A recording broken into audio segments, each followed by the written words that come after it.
So anyway, so Constantine does a huge job in making Christianity accessible throughout the Roman Empire. It begins to be something that everybody can be part of. However, this time in the Roman Empire becomes very hectic. Okay? The seat of the Roman Empire had moved from Rome to Constantinople, named after Constantine. He named all kinds of cities after himself.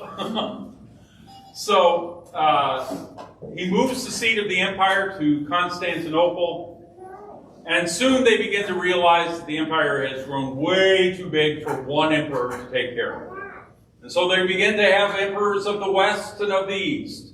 And pretty sure soon, what happens when you have one too many cooks in the kitchen?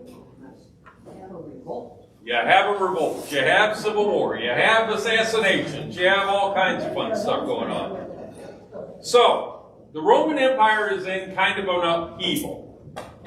And they decide, we've got to pull our troops back from the frontiers. And one of the first places they pull troops back from, Britain. Because Britain is at the edge of the Roman Empire. And they are just wasting way too many troops trying to keep those savage Picts and Scotties and everything from north of Hadrian's Wall from coming down. And so they begin to leave Britain. When they leave Britain, paganism arises again. Okay? In the cities, you still have a Christian presence. But out in the country, the people revert to their pagan ways and the old gods. They start to revert to all of that. About this time, you see the rise of a native Christianity. Okay? This is no longer Roman influence. It's starting to take on its own character and its own sense of self. These are not now Roman British Christians, they're just British Christians. They start to have their own traditions, they start to have their own ways of doing things. And out of this comes St. Patrick. St. Patrick is the son of a deacon, grandson of a priest, and really just doesn't care about the church at all. And he's out exploring with a bunch of his friends and everything, and they come across and in his confessions, he doesn't explain it exactly, but we kind of infer that he was out looking at some of the pagan celebrations and everything. Well, who should come ashore but some Irish raiders, who kidnap Patrick and they take him to the Isle of Ireland. And there he's enslaved. And he's put out in the field taking care of the goats and the sheep. Out there, all alone, cut off from his family, cut off from everything, Patrick begins to start praying the prayers that he has learned over his lifetime.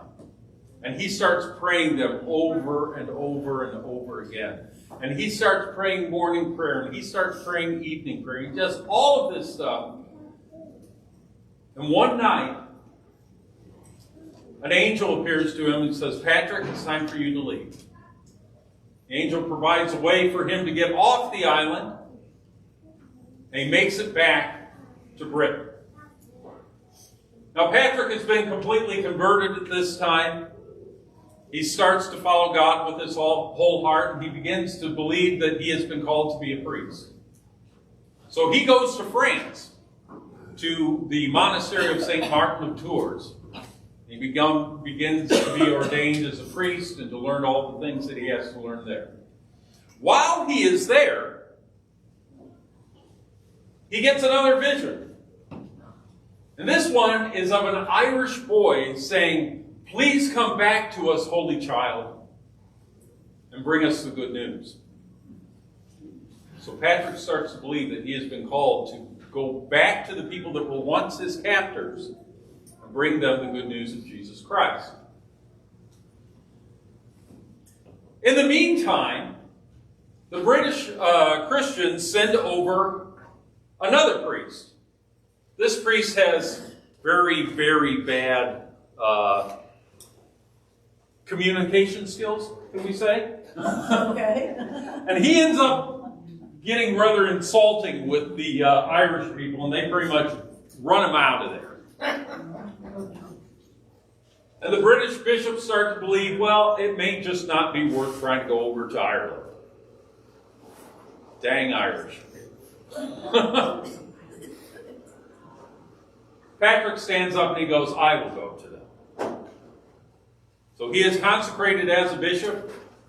He is sent over to Ireland, and within his lifetime, the entire island of Ireland is converted to Christianity. His entire island. In fact, he ends up writing a letter to the bishops of Britain, excommunicating a British Christian who has been going over to Ireland and raiding and grabbing slaves. Patrick dies in Ireland. He becomes known as the Apostle of Ireland. In this time also, as Rome withdraws from Britain, you start to see the beginning of the Anglo-Saxon invasion. A very terrible king by the name of Vortigern invites the Saxons to come over to England to be his mercenaries and take care of those horrible Picts and Scots way up over the wall. The Saxons get there and go, huh, we kind of like this land. I think we'll stay. And they start to stay. And they start to immigrate more and more and more people. The Angles come to, the Jutes come to, and they bring with them their paganism from Germany. So you start to see the worship of Odin and Thor come to England. And they begin to push the Christians out. So far, they push the Christians from the whole of the island into the west. Into Wales and Cornwall. And these people are the only ones that are still celebrating the British Christianity. The rest of the island has pretty much become paganized. Okay. We move from the 4th and the 5th century into the 6th century, and we start to see Celtic Christianity starting to flower in England, in the island of England, now named after the Angles. It's the Angle land, so it's England. But in that Wales and Cornwall area in the west, the Christians from Ireland start sending missionaries.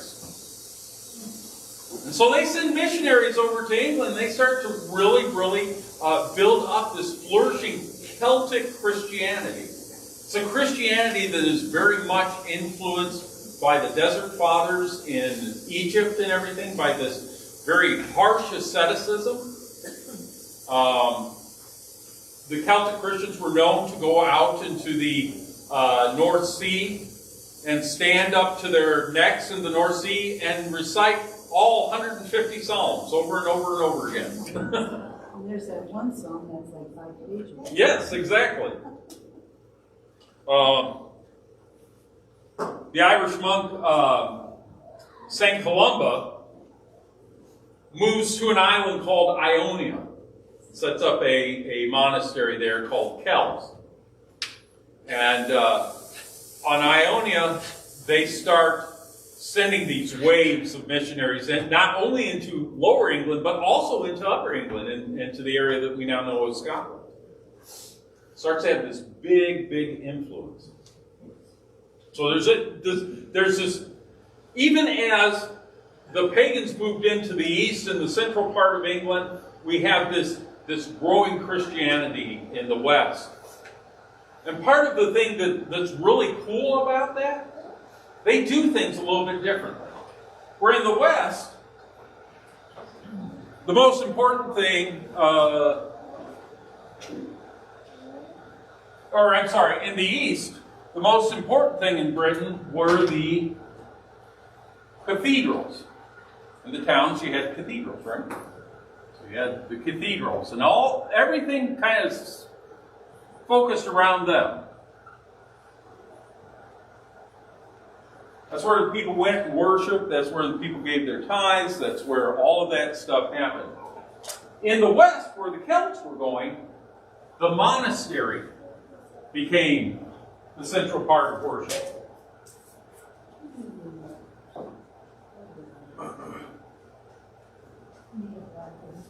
I need a black one. I don't have a black one. I wish I did. White and orange. Try the blue one. Is this better? Yeah. Aha! Okay. So we'll say cathedrals. Well, that's better. Oh, so we can see that. And the monasteries. Okay, now here's the thing about the monasteries. You're welcome.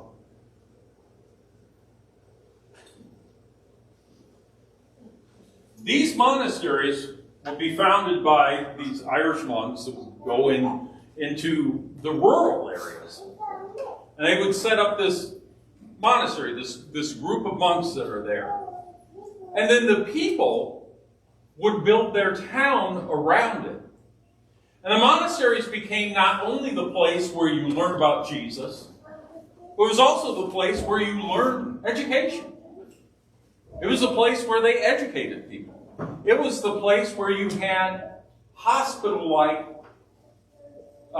areas where you could go and you could find people that were skilled in herbs and in elixirs that would help to heal you.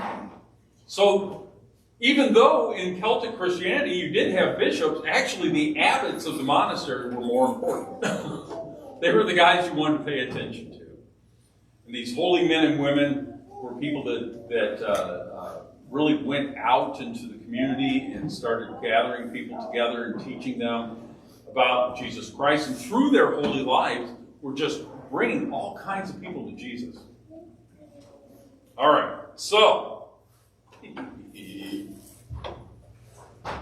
time goes by. In the 600s,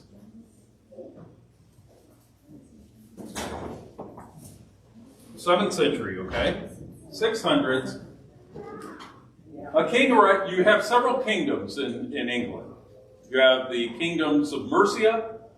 You have the kingdoms of Kent, of Wessex and Sussex. And so you have all these various kingdoms going around. That's another one. We'll use purple too when we get to it. In the kingdom of Essex, there arises a king by the name of Oswald. We watched this show. You watched that show. Well, yeah. King Oswald is an interesting person. He has had to go into exile at one point in his life. And he went into exile on the Isle of Ionia. And there he learned all about Christianity. He wasn't himself a Christian yet. He learned all about Christianity. And when he finally was able to come out of exile and begin his reign, he ends up marrying a young woman who's also a Christian. Oswald says, I want my kingdom to become Christian. So he sends off to Ionia and he says, I want you to send me someone who will help convert my people. And Ionia sends him someone, again, who's not the best communicator in the world. He wants people to get real serious about Christianity real quick. He wants them to start keeping the way that the monks do and to eat, one piece of bread a day and, get as severe as he can get them. And the people just reject that. They're like, well, I don't want to do this. This isn't anything good. So he's sent packing back to Ionia, and when he gets back, he says, oh, these people, they'll never be converted. They're too stubborn. They just won't listen. And up pops this little monk by the name of Aidan. And this little monk Aidan, little monk, this young monk, Aidan, says, brother, perhaps you might have tried doing what the apostles did and feed them the milk of the gospel before feeding them on the meat of the gospel. And the monks in Ionia go, oh, that's our guy. So they send him to King Oswald. King Oswald says, I want you to be here. I want you to help me convert our people. I'm going to give you this little tidal island called Lindisfarne. Lindisfarne becomes this really wonderful place. It's up in what's called Northumbria now in England. A little place almost in Scotland, but not quite. And Lindisfarne has this unique thing that goes on.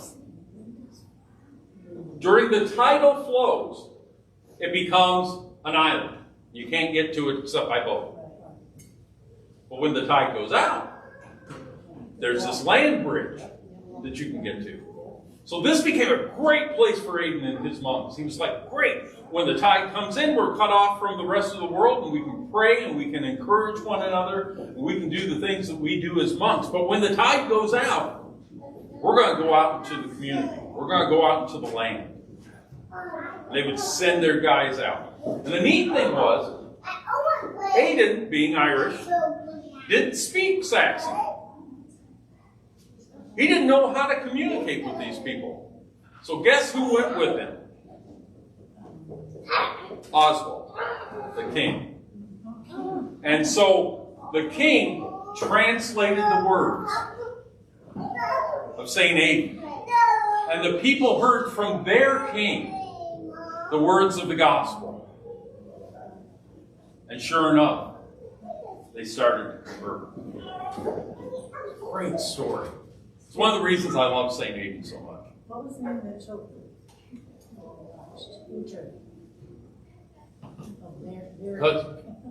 Because Aidan was this man, great humility.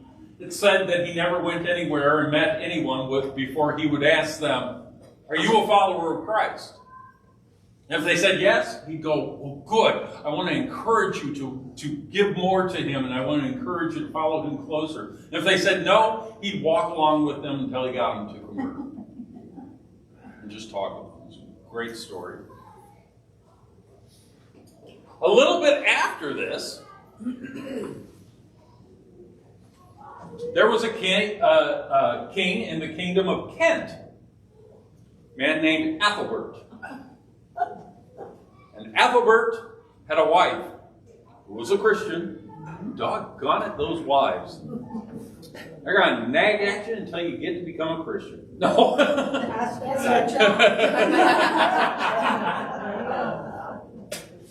So Ethelbert, I love Anglo-Saxon names. Ethelbert. Yeah. There was a lot of Ethels back then. Yeah, there were a lot of Ethels back then. So Ethelbert says, yeah, I want to become a Christian. But he, again, doesn't know how to get his people to convert.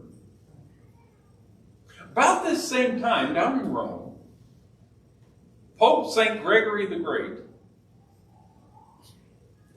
Gregory the Great, yeah, is going through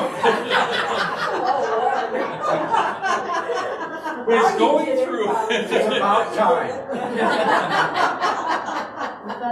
He's going through the town, and he happens to come across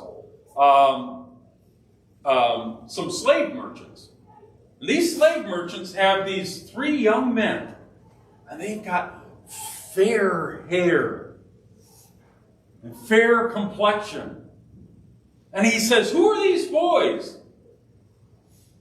And they say, they're angels. And he says, angels they are indeed. And he says, where do they come from? And he says, from Anglican. And he goes, wow. And he said, and who is their king? And they say, his king is Desiree. Desiree means suffering. And he said, they will be saved from suffering. And so, it becomes St. Gregory's intention to send missionaries to this Anglican. And he commissions a man named Augustine. And he sends him out into the kingdom of Kent to a little place called Cantor. Cantor becomes his cathedral from which he will send out missionaries. We know it now as Canterbury. But one of the things he tells Augustine is, when you get to England, if you find people there who are already worshiping Christ, don't try to change their ways. Unless they are so egregious that they need to be corrected. Work with them. So, Augustine moves into Canterbury. He starts going out and he starts meeting these Celtic Christians. Oh, okay. He said, well, maybe we can work together. And the Celts look at him and they go, no, I don't think so. You're bringing with you those Roman ways, and it becomes this huge dispute. So, Canterbury and Augustine ends up working with primarily the people in Kent and in Wessex and South. In the north, in Essex, you've got the Celtic Christians with Aidan. And in the west, you've got Celtic Christians in Wales and Cornwall. This is going to cause some dispute, okay? Because the Celts, they cut their hair wrong.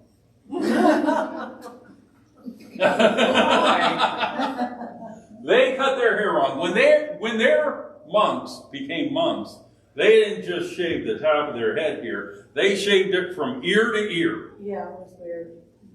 They look weird. And then, on top of it, they celebrate Easter on the wrong day. Doggone it. And so there becomes this whole difficulty in the British church. You've got some people following Rome. You've got some people following the Celtic way. And you know how it is with Christians. When we find that people do things different than us, we start telling the other people they're going to hell, right? And that starts to be what happened. Well, finally, it just becomes too big a thing. And the abbess named Hild, in a little place, a little monastery called Whitby, hosts the gathering. Those of the Roman Christians and those of the Celtic Christians. She holds a meeting at her abbey. And they spend some time talking back and forth. And at the end of it, the Celts go, okay, for the sake of unity, we will give up our unique ways. And we will start following the practice of Rome. And so the whole church in Britain starts becoming more westernized. Okay, following the traditions of Rome.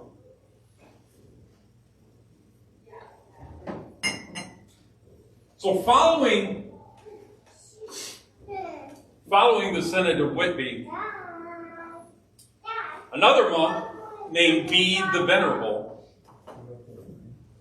takes it under his wing to go ahead and write a history of the British Christianity. So he goes back and he starts to record everything that's happened up till then. That's where that ecclesiastical history comes out. It's great. In Lindisfarne, another monk rises up, becomes the bishop and the abbot there. His name is Cuthbert. And Cuthbert also renowned for his holiness and the pastoral care he gives to people. He starts to adjust the practices in Lindisfarne to more follow the Roman practices. That is until the Vikings come, burn down the monastery, and take everything that's in it.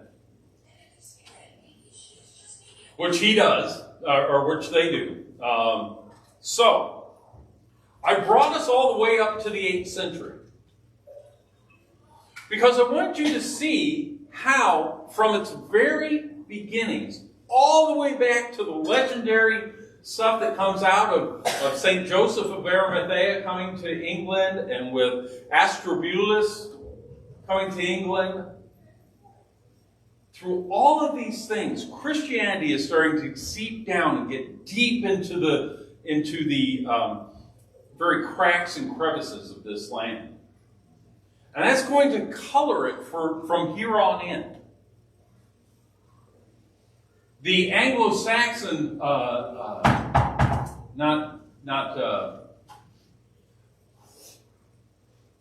the Anglo-Saxon flavor of Christianity is amazing. If you like hero stories, read Anglo-Saxon Christianity. These are the guys who saw Christ not as a victim on the cross, but as a mounting warrior who gave his life to defeat the enemy. It's great. There's when we get to Lent, I'm going to share with you guys an Anglo-Saxon poem. It's one of the earliest Anglo-Saxon poems we have. It's called "The Dream of the Rood," and in it, the cross of Christ describes what happens at the crucifixion. It's a great poem. Tremendous. But this is going to flavor the Christianity that comes out of Rome, and it's going, or out of England, and it's going to start. It's going to be the foundation of what becomes the Church of England when they finally decide we've got to be our own church. We can't have adherence to Rome anymore. All these things that have gone before are going to be part of that. Anybody got any questions before we? Isn't that in the time of Isn't that in the time of King Alfred? King Alfred? What we've been talking about? Yeah. Yeah. With the Saxons. Yeah, King Alfred and the Anglo-Saxons? Yep. Oh, yeah. King Alfred and Utrecht. Utrecht! That is such a good show. Last Kingdom. If you really want to know about Yes, it, Last you should watch Kingdom. that show. Yeah. Yep, yep. What is his name? Did you watch the Last movie, Kingdom. like the movie Last they made Kingdom. of that too? I don't think so. Yeah, it's the Seven Kings or something. Really? What? No, it's Well, it depends on what the linguistic foundation is, because there are others that sound like this or in other languages. They not mean the exact same. Anybody else? Questions? Anything you got? Yes? What was the name of the book you mentioned? The book that I mentioned is called The Ecclesiastical History of the English People. And just look up Saint Bede, B-E-D-E, or the Venerable Bede, Spell it again. B-E-D-E. B-E-D. There's a church. So, Yep, there's a Saint Bede's in Southfield. Okay, so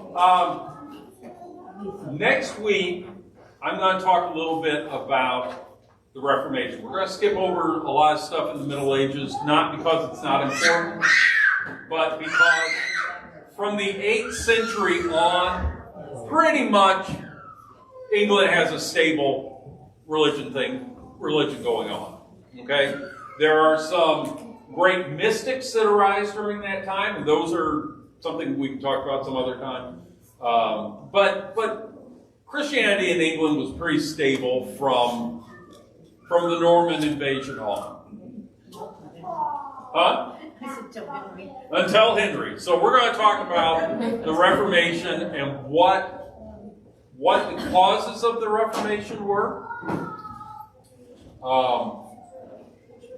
what begins to form those Christians into a completely unique thing. Okay? We'll do that next week. We good? Good. Awesome. Go in peace to love and serve the Lord. Thank you, God. Yeah.